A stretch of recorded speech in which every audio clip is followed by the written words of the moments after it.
Good evening, everybody, and welcome to our June monthly buzz. It's great to be with all of you again, and we have a great evening planned for all of you. We've got James and Sherry presenting on some really interesting topics later this evening.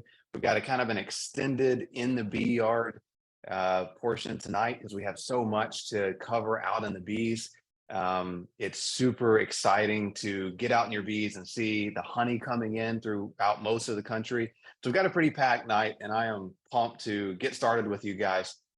If you haven't met me, if you haven't ever been on our webinar before, my name is Blake. I'm one of the owners of the Bee Supply, and also was a small scale hobby beekeeper for several years, and then grew to a sideline beekeeper and became a commercial beekeeper eventually, and run a commercial beekeeping operation and honey packing company in addition to the Bee Supply, among other things. So it's always a pleasure to spend the first Thursday night of each month with all of you and to stream live on YouTube. And yeah, look forward to having a great night with all of you guys. So wonderful. Let's jump right in. So as we're getting rolling here, we do have summer bees available. So if you missed out on bees this spring, don't worry about it. We've got bees. I believe we'll start selling them the second week of June. So those will be available starting the second week of June through the entire summer. Really, we stop selling bees when we feel like you don't have time to add a second box and get them to fill up that second box going into the winter. So kind of at the point we feel like it's going to be tough to make it a viable hive is when we kind of stop selling them, which is about August. Okay. Oh, this is something super cool, and I'm not going to spend a lot of time on it because I do demonstrate this product in the bee yard in our bee yard video today. But it's a new fume board that we've invented. Actually, a good friend of mine who works with our sister company, Commercial Bee Supply, up in North Dakota. He's a commercial beekeeper. He invented these fume boards, and he's used them for years in his operation commercially. And we just started selling them recently, but it's the most stunningly effective fume board I've ever seen in all my life. And I'll show it to you guys out in the bee yard in a bit. But these are mind-blowingly awesome fume boards. So we'll get into that later. Our magazine this month is phenomenal. Sherry, do you want to tell us a little bit about what we've got going on in this month's magazine? Yes. You think it's phenomenal? I do too. It is. It's phenomenal. Thanks. James does too, he said. Welcome, everybody. I mean, are you excited? We're June. It's warm. It's actually going to probably stay warm. And I can't tell you how excited I am about that. We're kind of continuing the nectar flow, getting ready for extraction part in this issue. So it's packed full again. We've got preparing for harvest. That's one that's kind of an adaptation to one I did a couple of years ago, but it's still applicable. Okay. When and how to add another honey super. Huge information for us right now. And I bet you anything Blake's going to talk about that during his bee yard segment, and inspecting those honey supers to see when and how to do that. So it's a good one. Oh, here's a good one. Why aren't my supers filling? That's a good question. I bet every single one of us can say that has happened before. But, you know, we'll have you some answers for that and much, much more. So let's slip over to our focus article. If you've got, oh, well, there we go. So I picked on you this month, Blake. I love this article. Uh-oh, my queen is laying in the honey super. Yeah, that's never happened to us either. I can see hands going, okay, yeah, that's happened. This is a super timely article because so many of us in the southern, I'm going to say United States, have been, we're weeks now into having honey supers on. And if you didn't put a queen excluder on, it's possible that could have caused that queen to pop up there and start laying some eggs. But Blake goes into several little points here that really make a ton of sense. Number one, if the frame of brood are less than a third covered with brood and the rest is honey, you can just proceed with extraction. Just don't uncap those brood cells. So if you just got a little bit, then it's not going to most likely erupt and get off into your honey, and then just return them the same day to the hive. And a good portion of those are going to survive, which that's good to know. When we were really young beekeepers, not young, but really fresh beekeepers, we just called it protein in our honey. But we don't really want you to do that. Number two, if the super is a deep, just swap the frames with one that is down in the brood nest that hasn't been exposed to any mite treatments, of course, and just swap places with it, and then maybe install that queen excluder if you weren't using it. And then I'm gonna jump down. If the queen is actively laying in your supers and you want to remove some of the supers, you can consolidate all the brood into the supers into just one and leave that on the hive above the queen excluder. And that, I think, is probably logical and what a lot of us do. Once all the brood hatches, then you can remove it and store it. And they'll usually clean that out and backfill it with nectar and ultimately turn it into honey. That's happened to us a few times too. But it goes on and on. I really want you to look at this. It's a good article, page 16 in this issue. That's what I got. Back to you. Awesome. Thank you, Sherry. Thanks for that wonderful update. We also have a handful of new virtual classes. So if you're wanting to expand your knowledge a bit, we've got several virtual classes available on our website. We've got a sale right now. They're $14.99. We've got simplified Varroa control, how to make summer splits, and how to do hive inspections. So check them out. They're on our website. Okay, so hey, let's jump out to the bee yard and see what's going on in the bees. And then we will come back together here for a bit more classroom time and keep on rolling. So here we go. Hey friends, so I mean, June is what I consider honey month. I mean, it's the month when, we're usually shifting our focus from growing bees to harvesting honey if you're in the South, or adding your final supers, or really starting to add supers if you're further north. But June is really the month that we really are focusing in on honey. For us at TBS, we just finished up our bee deliveries for the year.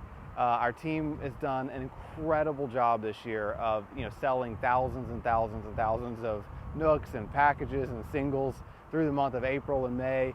And we are so thankful for you guys and your patience, your faithfulness, and we had just a hugely successful year with our bees, and we're so thankful to all of you guys as our customers, and then all of our employees who just work crazy hours for a couple months to get high quality bees directly to you guys, and then help with the inevitable issues that come up out of that. So it's great to have that behind us. We're taking about a 2-week break from selling bees, and then here in a couple weeks we'll start selling our summer bees. So if you want bees we'll sell them, I think, through September. We sell complete hives throughout the summer. So we're gearing up for that. And I'm really excited to get into these bees so we can see what kind of honey crop they've made. Here in Texas, we'll start harvesting in the next couple of weeks. Depends on your area. Some will be later, some will be earlier. But I want to see how much honey these bees have brought in. And we'll look at some weaker hives too and decide, hey, what should we do when our bees aren't bringing in the honey? Should we start feeding them? Should we not feed them, etc.? So we'll dig into a lot of those type issues. We'll also look at some fume boards and how to get bees out of honey supers and options for doing that. One quick thing I did want to share with you guys before we jump into the bee yard. I'm absolutely in love with these nitrile gloves. These are a little different. I've been trying these for about 6 months now in the bee yard, and they're a little different than most nitrile gloves. Most latex gloves are pretty flimsy, and they've got short gauntlets. So we found these that actually have extra long gauntlets, and that way you can really pull your cuff up over them, and they really seal a lot better because of that longer gauntlet, and they're really, really tough and thick.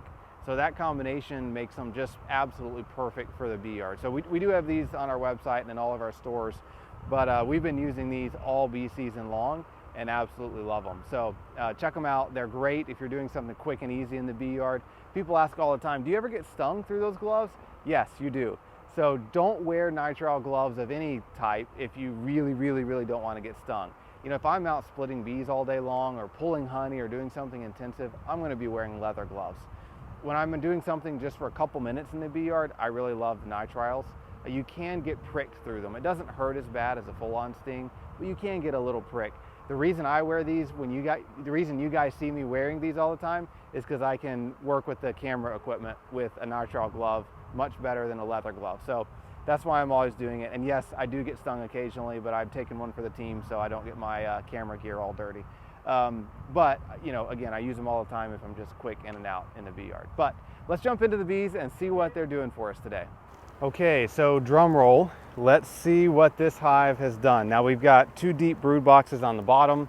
We've got a deep honey super and a medium honey super. Last time we looked at this hive, or last time I looked at this hive with you guys was about a month ago, and they were really starting to fill up their honey super, but they hadn't filled it completely. So let's check it out and see what they have done as far as honey goes. Usually when I'm checking a honey super, I just do a really quick check. This is so tall I can't even see in it. I think I need a step ladder. Oh, this is so beautiful. So this was a frame of foundation. Check it out. It's just a beautiful frame. They've drawn it all out. It's full of nectar. Now none of it's capped. So you can see, I hope you can see that picture. It's just glistening with nectar. So it's just a beautiful frame of nectar. They've not really capped it. You can see in a few places they've like started capping just a little bit, but by and large it's a frame of uncapped nectar. So, but it looks like from what I can see, this super is pretty much full of these frames of uncapped nectar. Now, I take that back. It looks like it's about 75% full or so. We've got some frames like this that are drawn out, but this one's drawn out from last year and they don't actually have any nectar in it. They're just starting to store some in it. So, you know, this hive, this top medium is about 70% full of honey, but none of it is even capped yet. And so I'm really not going to add another honey super. In my area, we've only got another 10 days, maybe, 10 days or so of honey flow left. And this box only being 70% full, and they haven't started capping any of it yet, they'll probably just finish out this super in the next 10 days. If I still had 2 or 3 weeks of really strong honey flow left, I'd probably go ahead and add another super. But I'm not gonna do that because the honey flow is on a downhill decline. And you know, I really want them just to fill up this honey super. One quick thing that I always love to do is a shake test, just to see if this honey is cured or not. And you hold the frame horizontally over the hive and you shake it and see if nectar rains out. And I can see now the top of my frames are covered in little droplets of nectar. When you shake a frame like that and nothing comes out, or only a drip or two comes out, that's a good sign that the honey is cured and ready to harvest. Now, if it's all capped over with wax cappings, that's a good sign it's ready as well. But sometimes the bees run out of energy, run out of nectar really, and they don't finish capping all the frames. That's relatively normal. So our deep honey super, I just want to take a really quick look and see what they've done down here. Now this is one of the outside frames. So they've got quite a bit going on here. I mean, they've got some, they're starting to cap it. So you can see they're starting to cap it. They do have some pollen. You can see that yellow pollen in those frames. That's okay. You know, you can extract these frames and some of that pollen will come out, some of it will stay in, but it's fine to have pollen up in your honey super. But I just love those beautiful white cappings of honey. And so, I mean, this hive has really done quite well. I mean, they've probably got 40 pounds of honey, 50 pounds of honey in this top super, and they're working on the bottom super as well. Now, something that's interesting that I want to point out is that this hive actually has some brood up here in the top box. Now, it's not a whole lot, But if you do not use a queen excluder, it's common for the queen to come on up into that honey super and lay some brood up in the honey super. What I do when it comes time to harvest honey, I usually just pull the frames that have brood and exchange them for frames of honey in my top brood box. So if I've got 3 frames of brood up here in the top, and I'm sure I've got 3 or 4 frames of honey in this top brood box, I'll just take the frames of brood out of my honey super, put them down in this second brood box, and pull frames of honey up into my honey super. That way I've got a full box of honey, and I've moved the brood down below. Tends to work really, really well. So you just swap the brood and the honey in your top brood box, and your honey super works great. The other option is you can take these frames, even if they have brood in them, extract it, and then get it back onto your hive within a few hours, and the cat brood typically will survive, and it's still fine. So this hive's doing great. I mean, I'm going to leave it. I'm not going to add a honey super. I would expect them to keep filling up these boxes, and I'll probably come back in 2 or 3 weeks and we'll harvest honey. So I'm really excited about this new product to show you guys. Now, fume boards are nothing new, but we developed one that is incredibly different and really special. And I'm going to show you guys how well it works. But you know, most fume boards just are a rim that fit on top of your hive, and then they have some sort of a material to spray a repellent on. There's plenty of different brands. Keep in mind that when it comes to bee repellents, the better it smells, the worse it works. The worse it smells, the better it works. So, you know, you've got to decide what, you know, do you want speed or do you want something to not smell awful? So the worse it smells, the better it works. But so most fume boards have some sort of a material on the underside to spray that bee repellent on. And then all of them, except for ours, have a solid top that's painted black, it's metal, or it's plastic. And what happens with these fume boards is they absorb heat from the sun, and that heat then warms up that repellent on the underside of this underside of this cloth, and that fumigates that repellent just a little bit, and that smell drives the bees out of your boxes. Now, one method of removing bees from a honey super is with a bee brush, and if you're going to do this, you just pick up each individual frame out of your honey super, brush all the bees off of it, 1 frame at a time, brush all the bees out of the box, and it's labor intensive. If you only have a couple of hives, a bee brush works just fine.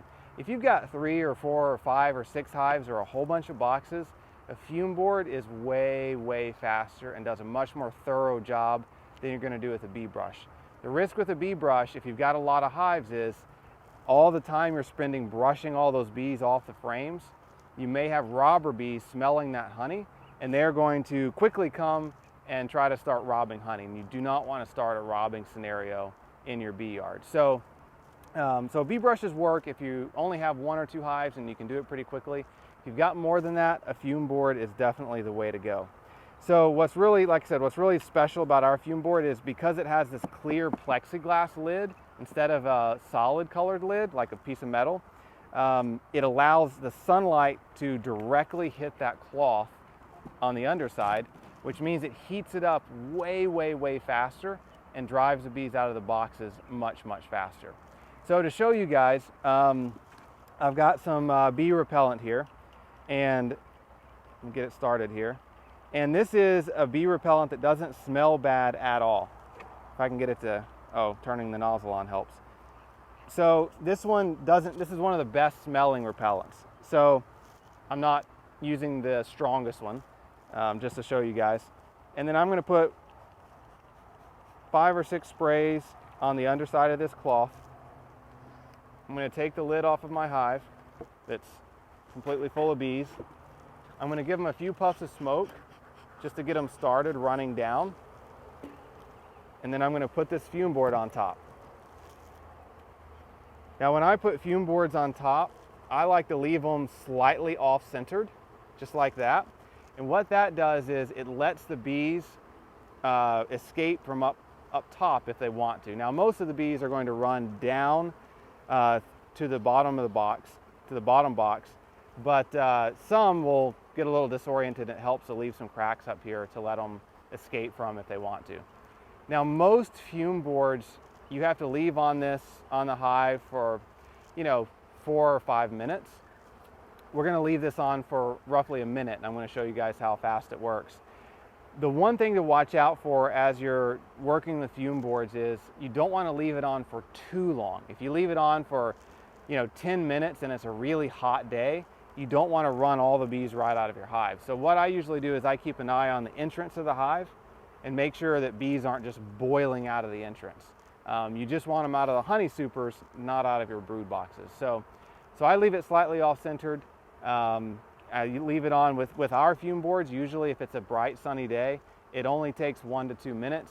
Other styles of fume board can take several minutes, especially if it's a cooler day. If it's only 70 degrees or 75 degrees, it can take a long time or never for other styles of fume boards.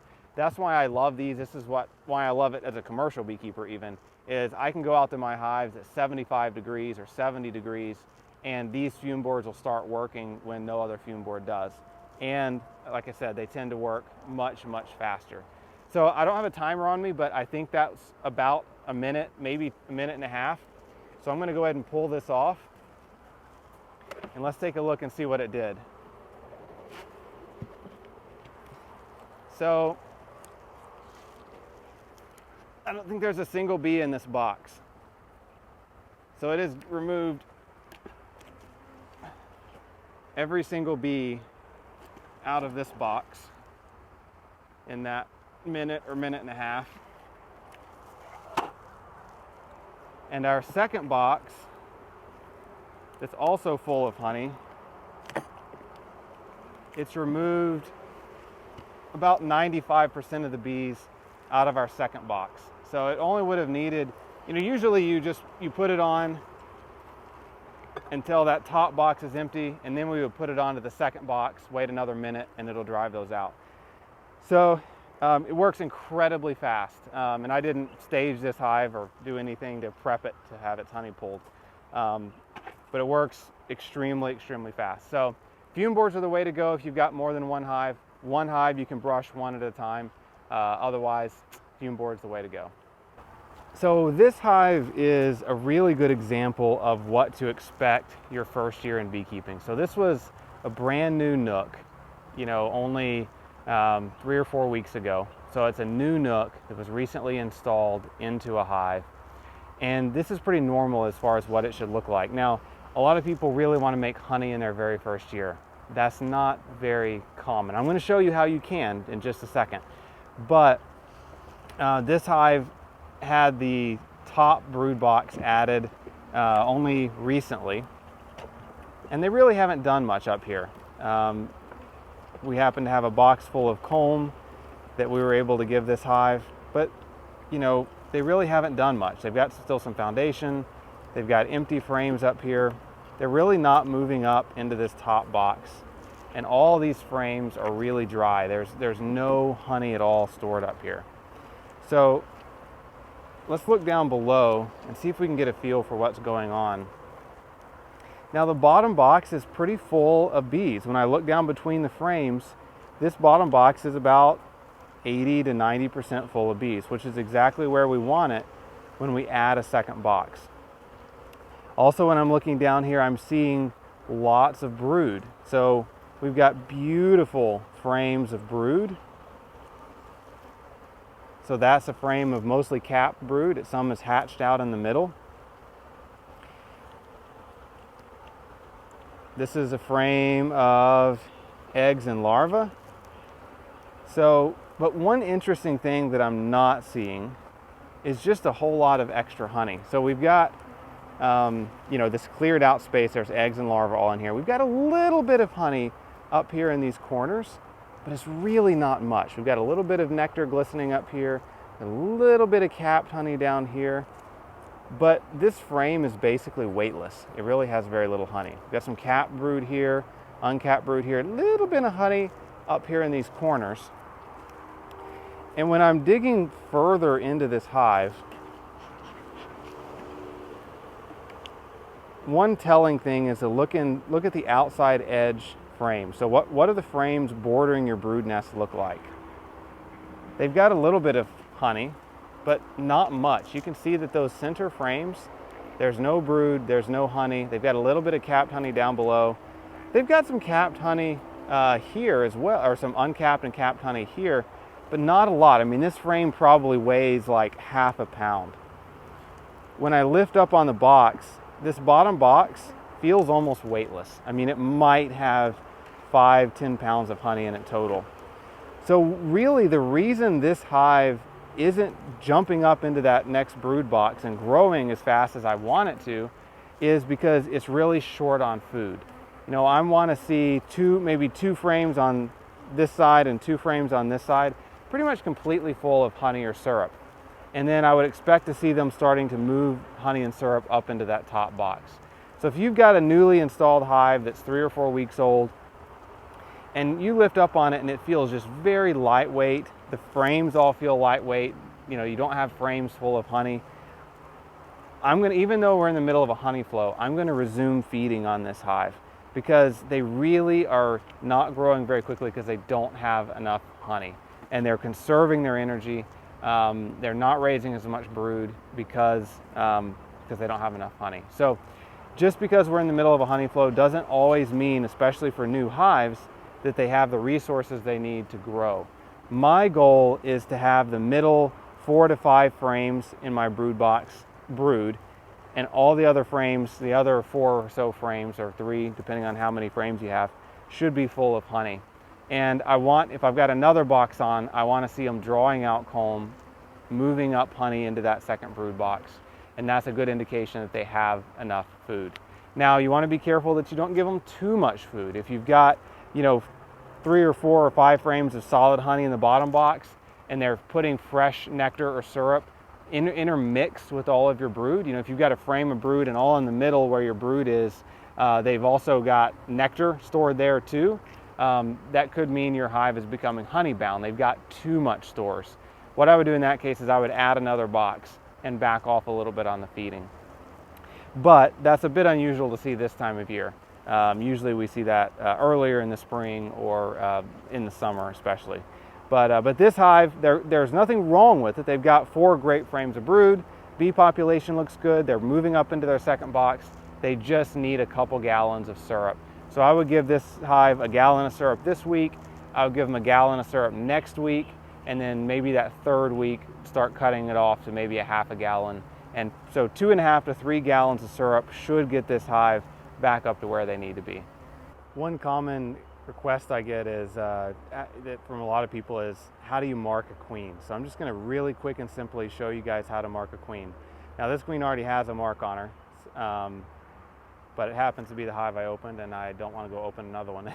So I'm just going to mark her again for you guys. The hardest part about marking a queen is finding the queen. Once you find her, now the hardest part's behind you.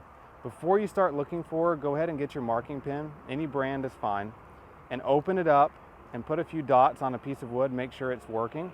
You don't want to have to be fumbling with your pen once you find the queen. So get your pen opened up, set it aside, find your queen. Once you find her, you're going to pick her up with your thumb and your pointer finger. And what you want to do is you want to try to grab her by the wings. So you want her facing away from you. So I'm going to make her face away from me. And I'm going to grab her by the wings. So now I've got her by the wings, just like this. See if I can get the camera to focus. There we go. So I've got her right here by the wings. And I'm going to trade and I'm going to hold her by her thorax. So I'm going to kind of gently, very gently hold her now by her thorax, just like that. And then I'm going to get my marking pen. I'm actually going to hold her with my left hand so that I can, and you can wear nitrile gloves. I prefer generally to do it barehanded so I can just grip the queen a little more carefully, but I've got her now by her thorax. See if I can get that, sorry, let me get the camera to adjust a little bit here. Struggling getting it up close.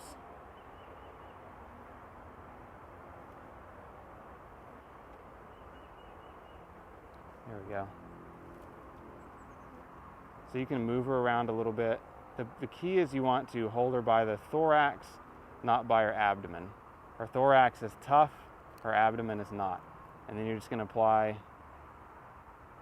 a dot to her thorax.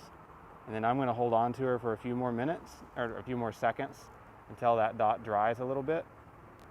Because if you put it on too quickly back into the hive, the bees will just lick it off. One thing I really recommend is practicing with drones. So practice with drones first and get comfortable with drones, and then you're ready for queens. Now we've got her back on the frame, and she's good to go. So this is a super common scenario. You know, you're a brand new beekeeper. You know, you set up your hive the very first year, and you don't make much honey your first year. Most of your first year in beekeeping is spent just filling up your 2 brood boxes full of bees and brood and drawing out comb. Most people don't make much honey in their very first year, and that can be really disappointing. It's also not uncommon just in a bad year. You know, there are some years where you just don't make much honey because it's too hot, or it's too dry, or it's too cold, or it rained too much or not enough, or bees didn't like the way the sun looked that month, who knows. But it's not uncommon to just have years where you don't make much honey. But I know if you're like me, I love getting honey off my bees. And so I'm going to show you, if you are new to beekeeping or having a bad year, it's okay to get a little bit of honey out of your bees. So what I do, so this is a new hive. It was only established a few weeks ago. Well, I guess about a month ago. And you know, they're starting to fill up their brood boxes. I mean, they've got, you know, a couple frames of bees and brood up in their second box. They've got, you know, the bottom box has a fair amount of bees. It's not a great hive, but it's not terrible. But they're really, you know, we've only got a few weeks left, 7 to 10 days left in our honey flow. And there's no way they're going to be at a place where they're ready to fill up a honey super. It's just not going to happen. So what you can do is go through your hive. You can go through the bottom box or the top box and go to the outside edge and find a frame that is mostly full of honey. It can be capped, it can be uncapped. So here's a good example. Here's a frame, doesn't have any brood on it, but it's got a lot of uncapped nectar. It's got some capped honey. And you can wait until the honey flow's over, and they'll probably cap all this over. So find a frame that's mostly capped honey on the outside edge, and you can eat the honey off this frame. So take it into your kitchen. You know, you're not going to want to go buy an extractor to extract 1 frame of honey. So just take it into your kitchen, use your hive tool, scrape all the honey and all the comb off into a bowl, squeeze that beeswax to get the honey all squeezed out of it once you've scraped it all off the foundation. And there you go. You'll get a couple jars of honey. You can eat it, give away some in little 1-ounce jars to your friends. And then this frame, you can just put it right back in the hive. You've scraped all the foundation off of it, all the wax off of it, but you can put it back into the hive and then give your hive a couple gallons of syrup, and they'll draw that wax back out and replace the nectar, or replace the honey. And there you go. You got a couple jars of honey. It's not going to hurt your hive at all. Now, a fair amount of that honey could also be sugar water that you've been feeding your bees, but it'll be a mix of sugar water and honey, hopefully mostly honey. And so you'll kind of get a little bit of a reward for your first year of beekeeping. So it's okay to do that on a couple of frames. It's not going to hurt the bees, gives you a little bit of honey, and then hopefully next year you'll make an entire box full. All right, folks. So there you have it.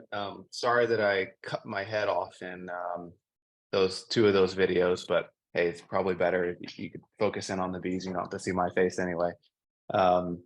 It's great being out in the bees. You know, I know in Texas anyway, it's starting to get pretty hot. You know, we've been fairly temperate for Texas, I guess. I mean, it's been mid to upper 80s for the past couple of weeks, which feels pretty normal. Starting week after next, it looks like we're going to get up into the 90s.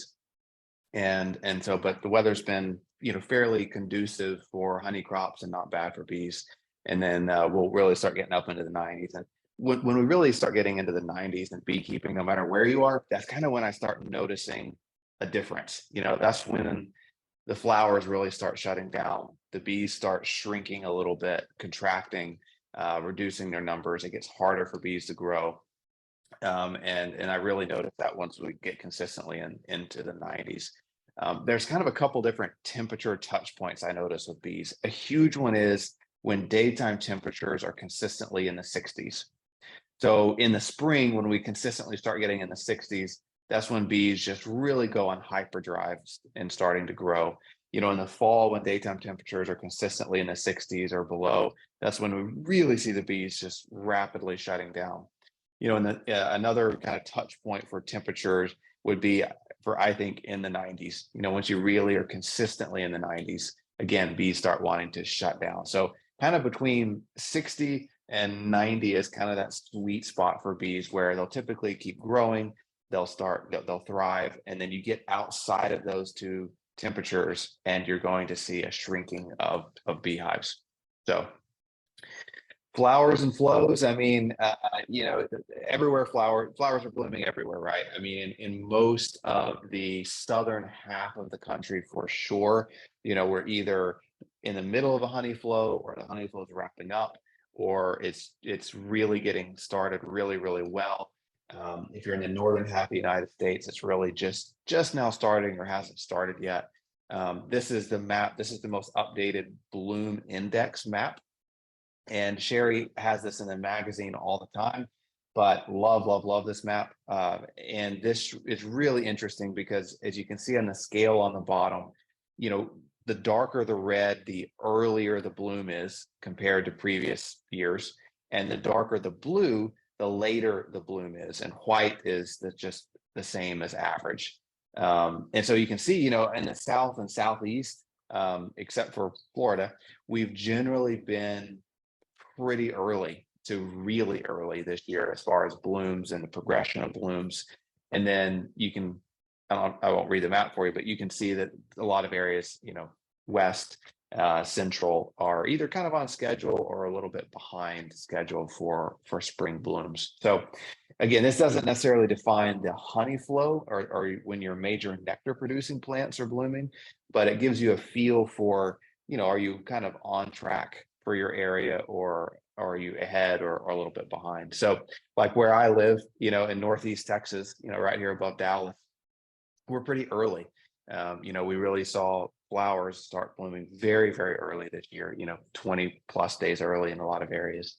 And that doesn't necessarily mean that your honey flow is going to end early. I usually notice that the honey flow will often continue until we really start getting those days consistently in the 90s. And once we get that, especially if it starts getting dry, that just really tends to kill the honey flow. And so, 90, 95 degrees, not a lot of moisture, and that really starts shutting down the honey flow. But if you kind of stay in the 80s and you continue getting rains, it can kind of stretch that honey flow out, even if it started a bit early. So what I'm seeing this year is, for kind of a lot, really all those red regions, my opinion is we've got 7 days left of pretty good honey flow. And now there are exceptions. There's pockets in there that are different, but in general, about 7 days left, maybe 10 days of decent honey flow. And then we're really just going to see just a trickle after that. The blue areas in general haven't started yet, or are just now getting started. My prediction to date, and so kind of in those red regions where we're kind of well into or wrapping up the honey flow, I would say fair overall. That's kind of what I'm seeing as I talk to beekeepers in those regions and look at hives. We have hives all over that region. Nothing particularly special this year. Fair. I wish it was better, but I'm super curious to get your feedback and see what you're seeing in your bees. So this poll is asking the question: so far, has your nectar flow been better than normal, or worse than normal? And I'm super curious to see what you guys are experiencing so far. And I realize, most people haven't started pulling honey yet. Most people they won't start for a couple weeks, at least in those regions. So interesting. Okay, so I'm happy that a lot of you are experiencing, it looks like about 46% of you, 45% of you are saying that you're seeing a honey flow that's better than normal. So 45% are saying better than normal, 41% are saying normal, and then 14% are saying worse than normal. So that's really awesome. So again, a slight majority is saying you're seeing better than normal. 40% are saying normal, 14% worse than normal. Now, what'll be super interesting is I will try to save this poll. Hopefully I remember, and I will post this next month and we'll ask the same question, because what I often see, and I do this personally all the time, like when you're right in the middle of a honey flow and the bees are filling up the supers and you say, oh, I've got 7 to 10 days left. It's really easy to think that it's maybe a little better than it is. Not saying that's what's happening, but I do this, when I go out and there's still 10 days of flow left, I'm like, okay, these bees are bringing it in. And sometimes those last 10 days, bees just like don't do anything. And when I'm looking at my bees, I'm like projecting forward that, okay, if they've done this in the last 10 days and we've got 10 days left, they're going to do that much more in the next 10 days. And sometimes the reality is they do a fraction of that towards the end of the flow. The end of the flow can be a lot slower than the start of the flow. So I'm going to save that, and I'll try to post those stats next month. We'll do that poll again and see how good everybody is at predicting your bees. So, but that's really good news overall, though. That was better than I was expecting. The 45% of you saying better than normal. That's really good. That's really good compared to what I was expecting. So, wonderful news. So, as we kind of talk about honey and honey production, expectations are a big deal, and I want to kind of broaden this a little bit for the more experienced beekeepers on the call. But if you're a first-year beekeeper, just keep in mind that your goal is to get your bees to fill up their first brood box, fill up their second brood box. That might take all summer long. So year 2 is you're really able to make a surplus honey crop. Now that the bees have all the comb and those honey soup and the brood boxes drawn out. And then year 3 is even when you can make more honey, hopefully, because you're going to have your honey supers even drawn out. So it's all about drawing out comb. The more comb you have drawn out, the more honey you're going to make, because when bees are having to draw out a lot of honeycomb, they're just going to go slower because they're using a lot of that nectar and honey to draw out comb instead of store honey. So a couple of notes that I want to add here, and these are things that I do even now, is I really don't like putting an entire box of foundation on my hive. So if I've got previously drawn out comb, and I only do this in my honey supers, not my brood boxes, I will do a frame of foundation, a frame of comb, frame of foundation, frame of comb. I'll kind of mix it all together.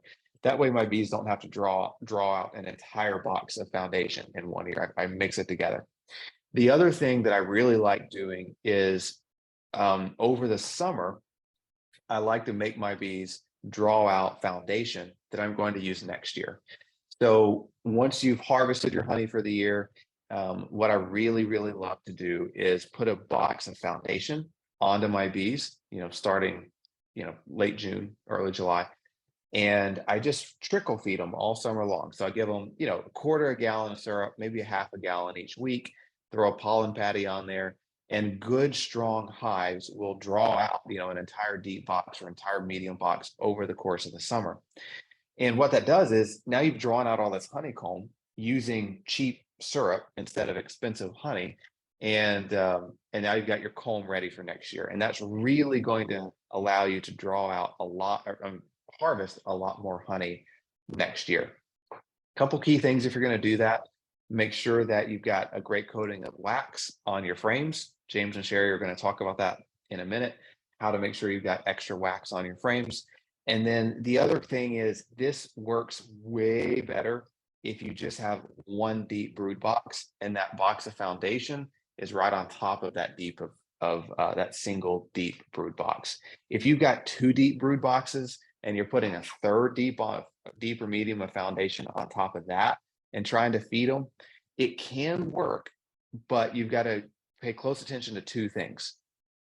Number one, you've got to watch your brood boxes carefully to make sure they're not becoming honey bound. You got to make sure they're not just storing all that syrup in your brood nest and shutting the queen down.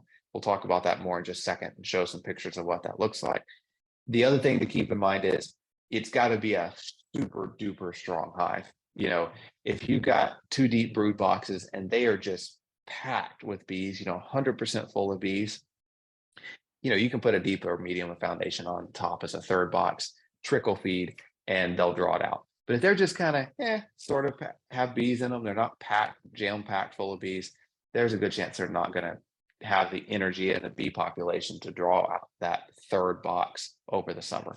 So in that case, what you could do is you could consolidate all the brood down into the bottom box, and you could fully remove that second brood box. If it's just honey at that point, you could store it in the freezer or in wax melt crystals and just store it for next year and put that box of foundation on.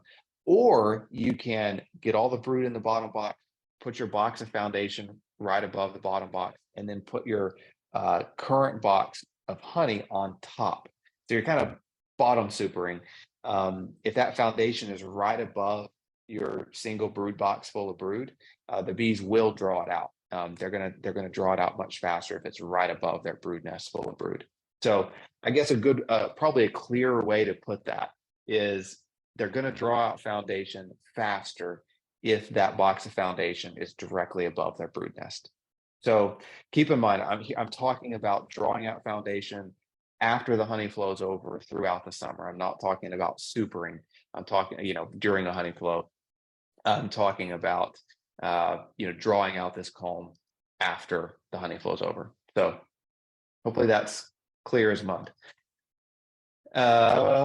Caring for growing new hives through the honey flow. Most years feeding isn't necessary through May and June as the natural honey flow sustains hives.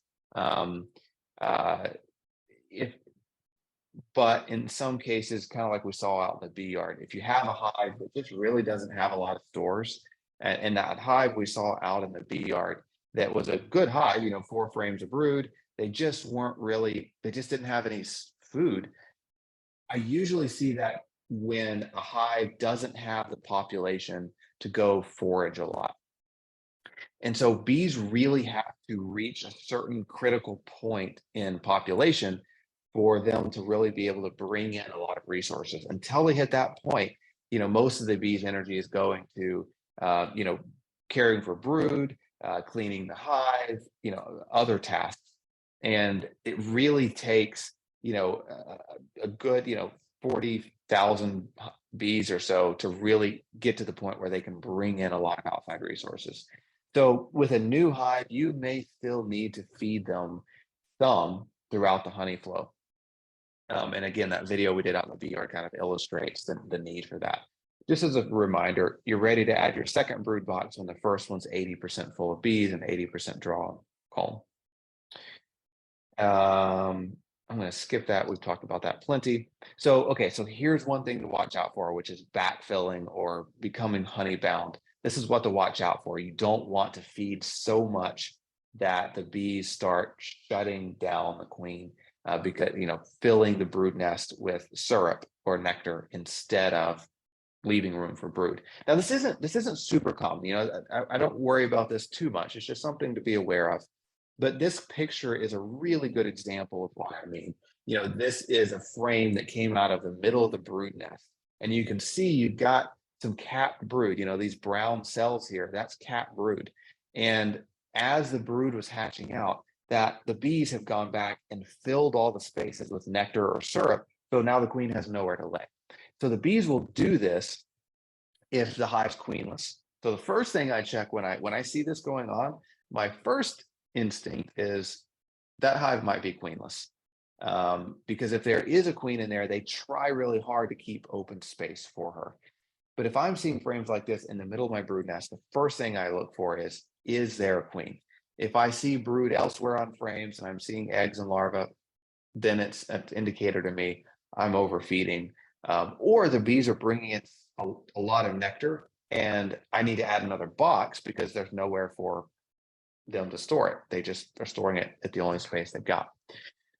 So, I usually see this in the fall or over the summer. If you're feeding too heavily, it's not quite as common in the spring or during a honey flow. But if you've got a small hive and you're feeding them a ton and they don't have the labor force to draw out wax, or enough brood to utilize all that syrup, they can begin to store it in the brood nest. It's a really simple solution if you're seeing this. The solution is stop feeding for a week or two, and then check back, and you can kind of slow the rate of feeding, and the bees will eat that syrup and clean it out. But again, 90% of the time when I see this, it's actually because the hive is queenless. So that's the most common reason to see them doing this. About 10% of the time, I'm overfeeding them. But again, that's usually like in the summer or fall that actually happens. So this is what's normal. So this is what I really want to see in a hive. So these cleared out spaces in the middle. So in this bottom picture here, you've got cat brood on the edge. You've got all this open space with presumably eggs and larvae in it, or the bees are keeping it clear for the queen to lay. And you've got a good, nice, thick band of capped honey all around the edge in both these pictures. The picture on the right, that's uncapped nectar. That's what I expect to see, but you can see in the middle, the bees have kept that space clear for the queen to continue laying. This is what I expect to see on those middle 4, 5, 6 frames in my brood nest. And those outside frames can be honey, but those middle frames, the bees should be preserving that space for the queen to lay in. So if you are having slow growing bees, and I mean, this is something that, man, we all deal with. I mean, I deal with it every day. Like, why aren't these hives growing faster? There's a number of things that could be causing your bees to grow more slowly. One is queen health. So is your queen having issues? If I have a hive, now this is where it's super, super helpful to have more than one hive. So if you've got 2 hives or 10 hives, you can really gauge if there's an issue with a particular hive. If I'm going through a bee yard and I've got 20 hives in it, or 50 hives, or 500, as you're going through bees, you can quickly tell, are my bees not growing just because there's like a seasonal issue? It's too cold, it's too wet, there's not enough forage. Because if it's an environmental issue, your bees are pretty much all going to look the same. I mean, the environmental issue is going to affect bees relatively equally. So if all my bees are looking like X, then I know it's probably an environmental issue. The one exception to that might be if you have a crazy high varroa mite population in all your hives. Okay, that, pay attention to varroa. But generally, if they're all struggling, it's usually an environmental issue. If I just have 1 or 2 that are struggling, that's when I dig in and kind of look at these specific issues. And the first thing I look at is queen health. Do they have eggs? Do they have larvae?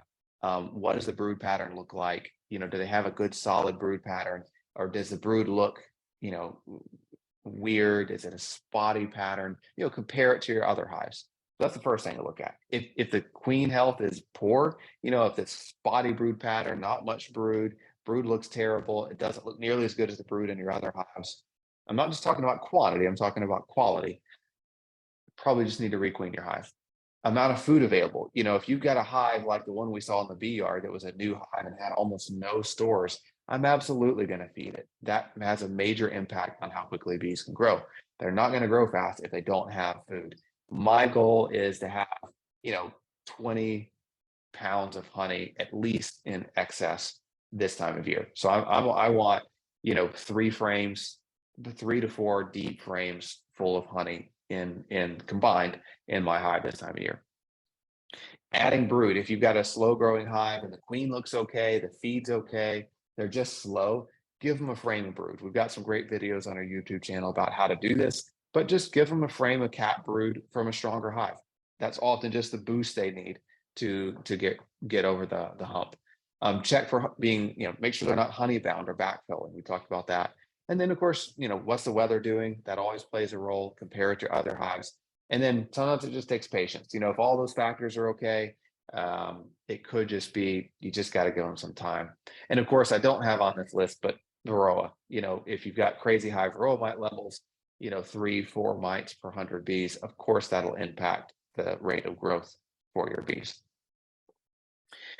I want to play this real quick video, how to manage small hive beetles. And this is from Tara Chapman. This is a super common question. How do you manage small hive beetles? And I'm bringing this up because as we talk about small hives or weak hives that aren't growing well, small hive beetle management is an important factor to consider because small hive beetles really prey on those small weak hives. Now, I don't think Tara mentions this, so I'm gonna throw it out there. If I open my hive and I see 3, 4, 5 small hive beetles, I'm really not worried about it. I expect to see, a few small hive beetles in my hives. If I'm opening them up and I'm seeing 10, 15, 20 small hive beetles, that's when I'm getting a little bit concerned and I'm going to put a trap in there. If I see small hive beetle larvae, now I'm really concerned. And that's when you got to take a good hard look at, okay, something's up with this hive. So let's jump over to Tara and get some quick advice on how to manage small hive beetles. So it might start out playing kind of loud. So if your volume's turned up really high, you may want to turn it down a bit.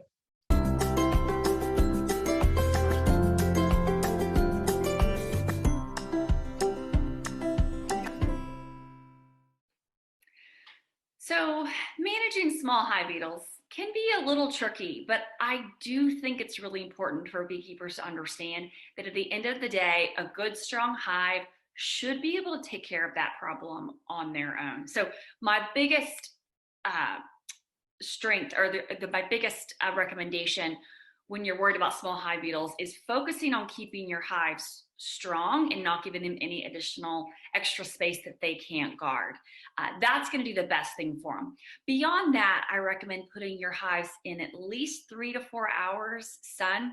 Small hive beetle pupate in the soil, so if they're left in full sun, I find that hives do a whole lot better. I'll take full sun over full shade any day here in Texas, which surprises a lot of new beekeepers. And then beyond that, if I am using any sort of traps or tools in the hive, I personally prefer the cloth traps. So you can buy these. They're called Beetle Be Gone is one of the brand names, or you can take the Swiffer sheets, make sure that they don't have any chemicals or scents or anything to them, and cut them to be pretty small. If you're buying the Swiffer sheets, they come pretty big. Cutting just like a 4x4 inch square is plenty, and then putting that wherever you're seeing the hive beetles. The hive beetles will run into the cloth. The bees will try to carry the cloth out, and when they can't, they will chew at it and it felts, and you've got a big felted ball there. And then when the small hive beetles run from the honeybees, which the honeybees of course chase the beetles, that's their own natural defenses, is to try to run them out of the hive, they will run into this felted ball and get trapped, and then you can come out and pull out this big felted ball of dead small hive beetle and throw another one in. But again, keeping your hive strong and several hours of really good sun, I think, are the best points to take away. Love that. So I totally agree there. One other thing that I do love to help control small hive beetles is screen bottom boards. So beetles love places to hide. So they love the dark. They love hiding on the bottom boards. The screen bottom boards seem to help a little bit as well for small hive beetles. A couple other really quick things I want to touch on before we jump to dealing with Burkholm and recoating frames, etc., is European foul brood. This is something that's pretty common to see in hives, and these are some pictures on the left. The larva should look shiny, pearly white, and I like this picture on the bottom here because you can kind of see a couple of these that really look beautiful. So these kind of shiny, pearly white larvae, that's what larvae are supposed to look like. But in these frames, you can really see these kind of shrunken, yellow, twisted larvae, and that's not what larva is supposed to look like. European foul brood spores live in all hives, and stress, cool, damp weather can really help it to spread. Hives usually improve on their own. when the weather dries up or heats up. But for hives that have greater than 25% larva discoloration, I really recommend, Pro Diafilm, Pro Health mixed with syrup, actually Apis Biologics, Complete Bee. Some of those mixtures can help reduce European foul brood. Apiguard also helps. So if you need a treat for varroa mites anyway, Apiguard, the thymol can help get rid of European foul brood. New Queens can help get rid of European foul brood. And then the final crazy thing that is bananas. And so if you cut a banana in half and put it peel and all, some people claim it can help, especially with chalk brood more than European foul brood.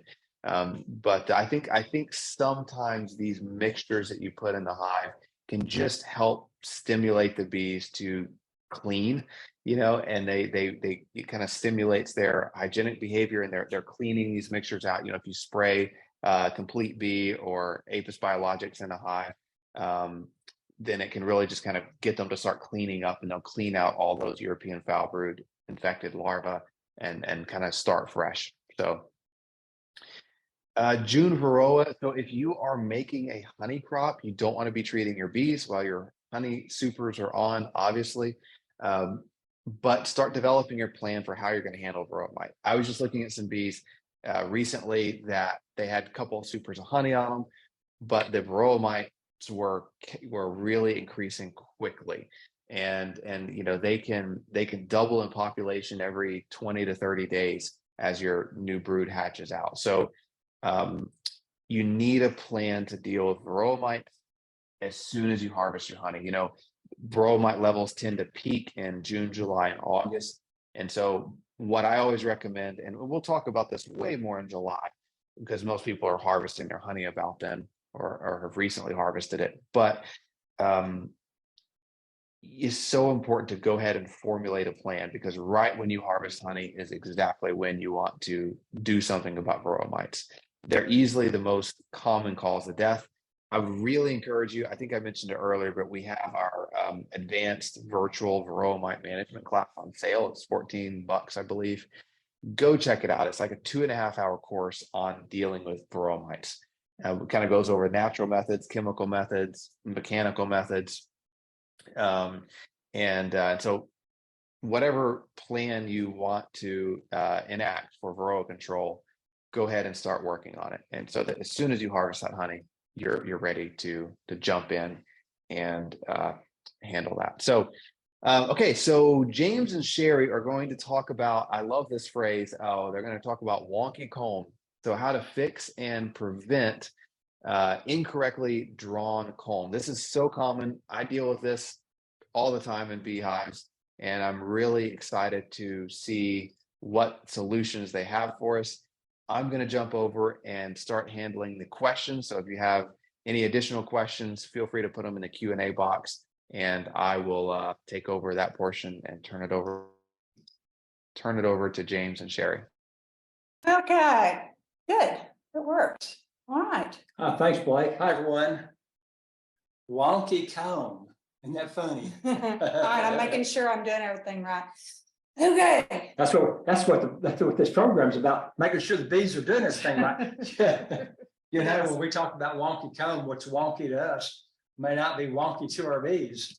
What's the problem for us may not be a problem for our bees. And odds are that is the case. Yeah, it really doesn't matter to the bees. Doesn't matter to the bees as long as they can move, make space for the queen to lay, It just have a gets place an to hour. store resosources. But we need the practicality of being able to work our colonies. We want to be beekeepers and not beehavers. Beehavers, right. It doesn't matter. It doesn't matter. Yes. But you know what, y'all, it's a good sign of a good, strong colony. So, if you do see your bees just kind of getting a little out of control, hey, give yourself a little bit of pat on the back, because it means your bees are really, really, really doing well. There you go. So, We talk about out of control. You're talking about excessive white wax, aren't you? yeah, well, that could be. Yeah, white wax is everywhere. So who is that in that picture? I don't know. That is a very young James What's Elam. this thing on that Frame? we'll call it frame on that lobe of wax? There's no frame there at all. It looks to me like it says no frame, no problem. There wasn't a problem with the bees, but there was a problem with, apparently James remembered to put a frame back in 9 or 10 spot because the bees just drew out a beautiful. Frame of Beautiful drone, frame. actually.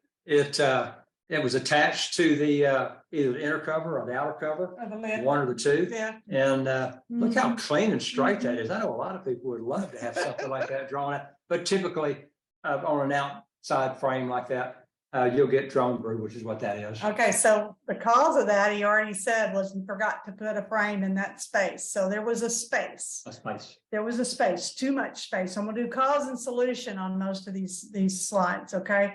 So the solution was to just brush off the bees and replace it with a frame. I happen to remember that, and it was on an outside frame, so that colony was evidently just bursting at the seams with bees. So we just installed a frame in its place and went on about our way. If it's in the center of your brood nest that this would have happened, you kind of have to think that through. We wouldn't want to sit a brand new undrawn foundation right in the center of the brood nest, would we? Probably not. So I would probably squeeze the brood nest together and put that new foundation just left or right of the brood nest and give them a chance to build it out and not just completely interrupt that brood nest with a brand new foundation. As we go through these pictures that we have, we'll find that there's one common denominator. What's that? Yes, the beekeeper. Yeah, and so many pictures are us, okay, so don't beat yourself up. And make sure your frames are pushed tightly together, really and truly. Ooh, this one is exactly the same reason. They were filling a gap. You see it's at the top. That is not a frame feeder. We'll get there on that one. That is just a, oops, forgot to put a frame. This one's gonna make a mess because that's honey.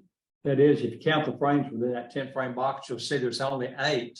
And yeah, we do sometimes encourage 9 frames to be used, but that's only 8 there. So Yeah. that is one thick honey frame outside. Yeah. It almost looks like lobes of, Mm, I don't know what I don't know, that it is. looks yummy is what Yeah, it it does. does. It's But really there's great. there's obviously this is the same reason as the slide before, too much space, forgotten frame. But this cleanup is going to be a little bit different than your last How's one that? because it's honey. It's going to be a mess. So we would recommend that in this situation, you would take the frames, the brood frames and the real frames, and set your new box right beside another box, right beside this box. Transfer those frames over into it, same order, of course, and then add your extra frame that you are missing in that one. And take this box that's now empty only with that one lobe of nice wax full of honey, take it away, put that box back on its spot, close it back up, and then go in the house or in the barn or something and clean that off. Because if you don't, you're going to make a mess and it's going to cause a robbing event. It very well could. Yeah. It's very much like transferring a nucleus colony into a full-size box Mhm. and just keep everything in order. Progress logically, eat the honey along the way. If it hadn't been treated, you know what that looks like? It's That's great white for you. wax. It Sure what that does. is. It looks like white wax. I would Yeah. eat it. All right, so this is kind of like the other one, except you had a feeder in there. Comb in a division board feeder, leave it or not. So that's kind of a, where are you in it? How does it look? This picture, I picked it purposely because if you can see in the bottom part of that division board feeder, that comb looks nasty. I'd pull it because if you had continued to add syrup in, because it's a great ladder, okay? The comb's a great ladder for the bees when it's full of syrup, but it will get nasty. And I'd ditch it and let it start over. It's great for a ladder for a while, but you can also use screen wire. You can also use just a piece of plastic foundation without the frame, put it down in there, works as a great ladder, and then you can take it out periodically. I see several things when I look at that. I know that some people think it's just fine to leave it there because it is like a ladder within the system. But to me, it's like something left unkept. Like for a small scale beekeeper, something you would want to clean up as opposed to if you had thousands of colonies. Not tidy. I don't like the idea of small hive beetles messing around in there. And you look at go, well, that's not straight foundation. That's not straight wax. Well, it's because there's too much space there. Yeah, there's a lot going on. They could have drawn out 2 sections wax there. There's so much space Yeah. inside a feeder like that. Well, there's syrup in that picture. I can see the syrup, but as soon as it emptied out, I'd probably clean it out. On top of the frames, and I actually love this picture, and we've used this picture in quite a bit of marketing because it's just beautiful. I mean, y'all have to admit, it's burr comb, you know, straggler comb, wonky comb, whatever you want to call it. It's on top of the frames, leave it or not. Well, when we make the decision, is it in the way of us doing an inspection? Well, obviously we couldn't do an inspection on this hive the way that sits, right? To prevent that, there's not a lot you can do because that was probably sandwiched in between two boxes, all right? So it's just that space. They create a little adder between the top box and the bottom box. Sometimes it's honey, sometimes it's brood. Most of the time if it's brood, it's drone brood, right? Yep. I would clean it off if it gets in your way. If you're not doing an inspection, you are just popping that top box to peek down, just close it back up. It'll squish and they'll kind of fix it up until you're in there next, but you're ultimately going to have to clean that up. Yeah, there's a lot being said there. It's showing that your bees probably have a good population, that they Very have plenty of forage available. And does it also show that maybe there's a problem with space for the bees? Maybe. It may be that Pretty they're bad. trying to extend what their storage capabilities are, and we haven't given them the appropriate honey supers or the outside. Blake mentioned backfilling the brood nest. Maybe that's already They didn't happened. have There's room. no place to. Put Yeah, nectar. we've run out of stuff. So this is also, it's in addition to just being a potential problem for the beekeeper, it's also a potential problem for the bees. So So it's true. locking their colony up potentially. Right, that's right. Just make sure that everything's well managed and that you've got that room that you need for the queen. You've got room that you're adding for honey supers. That just happens to go with the, managing your Yeah, hive. it's also interesting that none of those ladder type wax additions follow the They the don't. ribs of the frames. They don't, They're not straight down. they don't. Therefore, they're saying that there's a whole open space up there where they have no desire to manage. They're just filling it. Oh, willy-nilly, right? Yeah. So it tells us something that we need to be able to control the Does. space available to our Mhm. bees when it's appropriate. So I want to pick now to say this can be kind of indicative of what we might see if you were to push this down a little bit further and look down, if you could see down in between those frames. What if your frames were spread too far apart?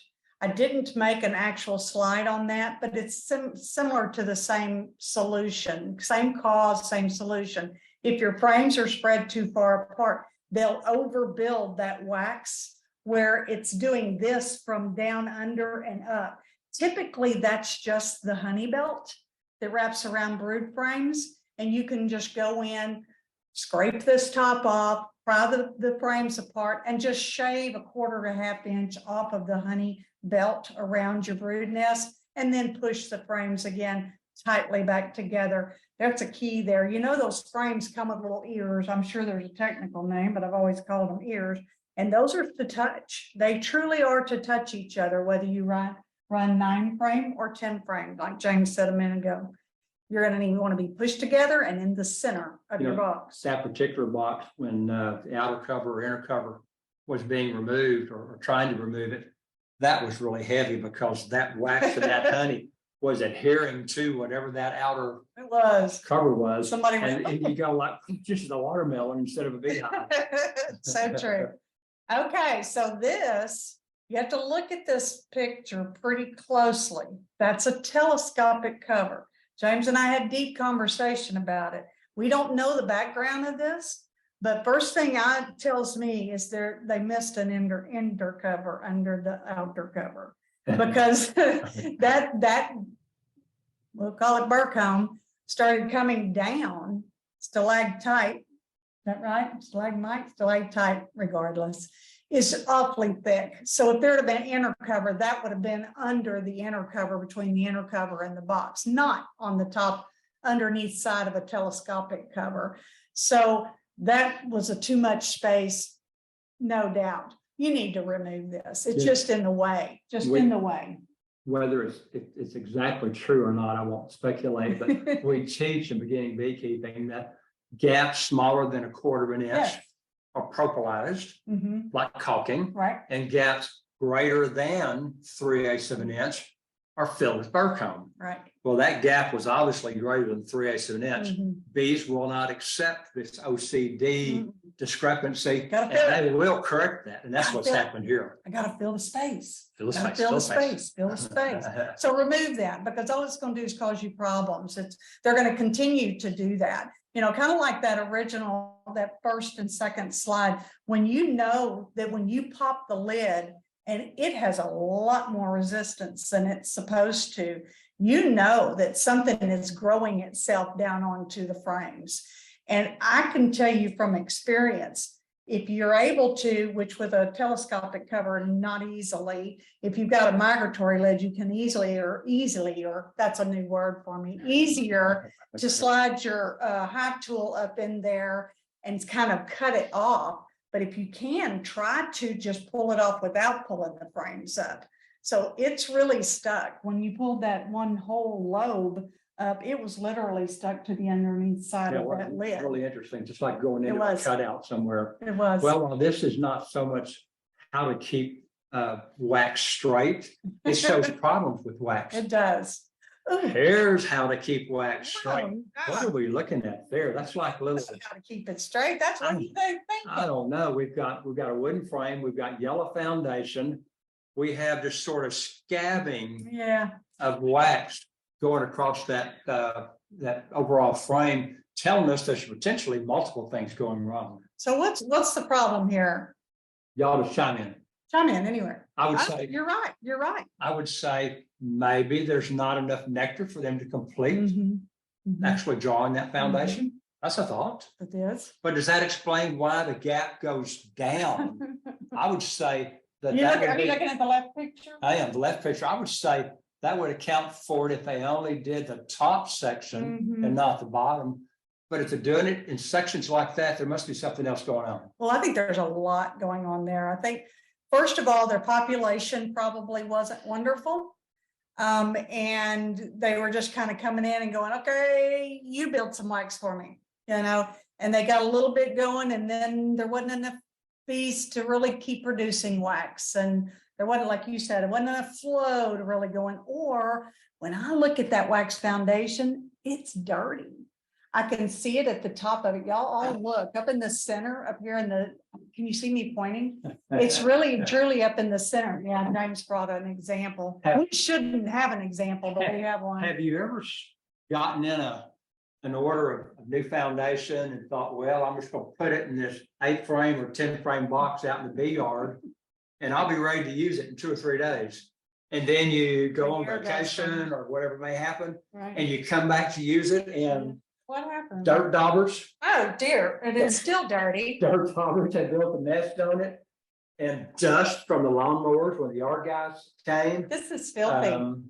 It's brand new foundation. And you can't really see, but it really does have dirt in all of the little cells. So bees don't like that. Bees will not deal with That- that. They'll that- build around that if they build at all. So what do?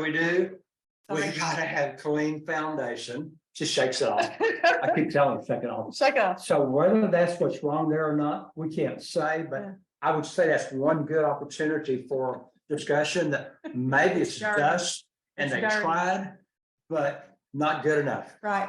And the one on the side, that's just kind of cool. I mean, it's not, but it really looks cool when you see it. It's hovering over the, what do you call it? Sheet. Sheet. Sheet foundation. We have Sheet another foundation. picture of sheet foundation, Yeah, I on think, the coming next up. one. Where the there it is on the left, where the foundation, I mean, the wax itself does not actually come in real contact I know. with the plastic It's a foundation. hoverboard. It's hovering above it. Yeah. So it's attached off to the side, but not touching. So what are they scared of? Because it's dirty, They're probably. scared of that. Or there's no Yeah. wax. And just my perspective, I personally don't think bees know the difference between white foundation, yellow foundation, Yeah. black foundation. Yeah, I could be wrong, but that's just my belief. But that is not because that's white, it's not. because we could have put a picture up there of a perfectly developed white foundation. Right. Black or Sure. yellow, it doesn't really Yeah. matter. That's foundation that most likely was dusty. Dusty or wasn't waxed. If it were used, and that looks new to me. What a good point, though. If it were not, yeah, if it were not waxed to begin with, we actually got a batch years and years ago of, I don't know, We 1,000, We got a 10,000. good deal of Yeah, bunch of I'm still foundation, dumping dirt. and it off my turns stuff. out it was unwaxed. It was unwaxed. It was worthless. We got a good deal though, didn't we? But unwaxed foundation does not A bee want. beeswax make. No. Doesn't happen. So we'll tell you how to do something about that in a minute, but this was our fault on the right-hand side. That wasn't our fault. It's all of our fault. If What you happened pull, there? there's a missing frame again. Yeah, but you gotta laugh That at it. happened twice in our career. That's not our picture. Oh, okay. That's somebody else's, but it happened. It happened. It might have been you, huh? Anyway, it can happen. So let's talk about that. And I want to thank Dodie Stillman. I don't think she's on tonight, but a lot of these pictures were hers from an article she did a couple of years ago for us. But waxing frames, and this was her article on waxing frames. Really, the supplies are easy. You need a crock pot. I will tell you from experience, get that at a garage sale or one that, you know, is really that you never, ever, ever want to use again. And I use a cup of water. I can't tell what Dodie used in that cup there, but it looks probably like it's a cup. And a supply of real beeswax. That is not Hobby Lobby beeswax. That's not the internet beeswax. Find a beekeeper, go to TBS and buy some real beeswax because it matters. And then you'll put a cup of water in that crock pot and a supply of wax. Usually for a pound of wax, you can get anywhere, and this is going to sound like a broad scope, anywhere from 10 to 30 frames. I know. Per pound. Anywhere from 10 to 30, depends on how thick you put it. Yeah. I Yeah. find that wax doesn't go very far when Yeah. you start melting it and apply it to frames. It's because you're, I know, it's like painting a house. yeah, But you know, when you're doing that, we love the foam rollers. yeah, that's what you And do. the in your one picture. caution when Mhm. doing that is don't fill the cells with wax. Exactly. Because the bees won't be able to find them. I Mhm. love to make a stroke up and then a Mhm. stroke sideways Mhm. and call it done. You know, when we buy foundation from TBS or from other reputable sources, it's always waxed. Usually. And you can usually find opportunities to purchase double wax. We can. Well, this is your opportunity to do it yourself if you would like. Sometimes we disposed of a bunch of old, I'm gonna call it swarm foundation today. So we used for swarms for this year. Yeah, swarm And they were foundation. just so nasty. But I decided, well, I'm just gonna pop the foundation out, throw it away, keep the frames and just replace it. And Sherry said, don't do that. She said, take your Hive tool and scrape it off and we'll re-wax it and use it. Well, she's right, because you know, money is money in beekeeping. Or I'm a Bees cheapskate. love the smell of previously used items, Yeah. so we can do that. We can. And waxing's easy. I do want to throw a quick tip out because I do a lot of mold waxing, molding our wax. And I'll turn that crock pot up on high for about 15, 20 minutes. Keep an eye on it. And then as it really starts to melt, then I'll turn it back down on medium. Flash point on wax is 400 degrees, which I've never owned a crock pot that's that hot, but I can tell you, what did I do about 2 weeks ago? I was making my molds of wax and I kept it on high too long. I went out and that wax was boiling. That is not good. And it took me, I literally had to get hot pads, take the inner part out and set it on a wire rack. And it took, I bet 20 minutes for it to quit boiling. So don't do me, don't be me. That third picture, because I don't want to run out of time because I got an announcement. That third picture, that's just residual wax that got on the edge of the wood. Just take that off. Bees don't want that, you know, and plus you can put it back in that pot, reuse it. Wax is kind of expensive if Sure it's is. not your own. I do So, want to make one quick statement to Okay. that, and that is pouring wax on top of that foundation is not the way to do it. Don't save yourself time no. on pouring wax on do it, not. because you'll fill the cells up. You And will. if you fill the cells up, the bees will not use it. They'll just, we've seen that happen before. This says back to you, Blake, and I love this picture, but I want to say something. I have an announcement. This is my sticky to remind me. I'm supposed to say it in my first segment. So I've got a new segment new addition to the magazine that I want to start, but I need your help. And it's called, and I'm gonna give my daughter, Shanae, credit for this title, Thinking Outside the Hive Box. Do you love that or what? So it's thinking outside the box, but thinking outside the hive box. And we all have seen hacks, and it's that. But thinking outside the hive box is what kind of great idea, repurposing of your boxes, outside of the box ideas do you have in beekeeping that have saved you money, that have made you completely rethink your whole life because you didn't know this and you thought of it? You know, if it's building frames, building boxes, whatever. If it's thinking outside the hive box, I want to know about it. Made you Okay. rethink your whole life. My whole life. So email me at editor@thebeesupply.com. Editor@thebeesupply.com. I want to hear about it. Please. And then I will put your name with it and pictures you provide. So please send them on. Instant famous. Instant, it'll make you famous. All right, Blake, that's all we've got. And it's 7:56. For good. Hey, that's awesome, guys. Thank you so much. And that's perfect because I did have a couple other things. Answering all the questions always reminds me of things that I wish I had mentioned in this month's webinar. So a couple of things I did want to mention just real quick, and we'll dive into these a little bit more in July, hopefully.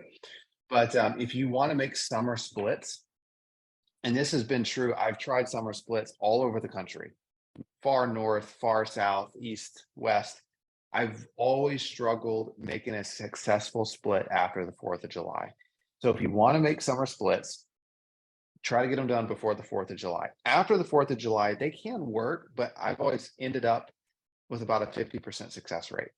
So the other quick thing, and we'll talk about this more in July, is if you make summer splits and you really want your bees to grow, look up Complete. So this is a product we sell on our website. Complete Bee is the manufacturer, but it's a product called Complete. And it does an incredible job at making bees go crazy rearing brood. So you can mix it with syrup. We're going to be selling pollen patties mixed with Complete, but just a little sneak peek. If you get Complete, you mix it with a light 1-to-1 syrup, and you spray it on your beehives 4 times, 4 days apart, and you feed them some pollen patties mixed with Complete. They go crazy rearing brood even in the summer. So if you want to make summer splits, do some research on Complete. You can go to our website. And you can actually go to our other website, commercialbeesupply.com, and take a look at our pollen patties with Complete mixed with them. And we've got a ton of information there, some interviews and videos about pollen patties mixed with Complete. But next month in July, we'll talk about Complete a little bit more, and summer splits, and how to keep these rearing brood through the summer using something like Complete. And then in about a month, we'll also have pollen patties mixed with Complete available for sale. So we'll get into all that a little bit more in July, but little preview there. If you're making summer splits, do it before the 4th of July, and check out Complete on our website. Last thing to mention, guys, before we let you go, when you end the call tonight, there's going to be a webinar survey. Now, this is it's an open-ended question. There's only one question, and it's, what would you like to see more of on our webinars? We try to ask this periodically because I love seeing what you guys want more of. So please take a second, write out topics that you'd love to see, things that are tough for you in beekeeping, things you wish you heard more of. That'd be super helpful, so we can keep tailoring these to really be most beneficial to all of you. So with that, we're right at 8 o'clock. So we'll see you in July. July is the most critical management month of the year in a lot of ways for beekeeping. Going into summer, it's really tough on bees. So don't miss out on July, because it's so important. But with that, I'll let you guys go, and we'll see you in a month.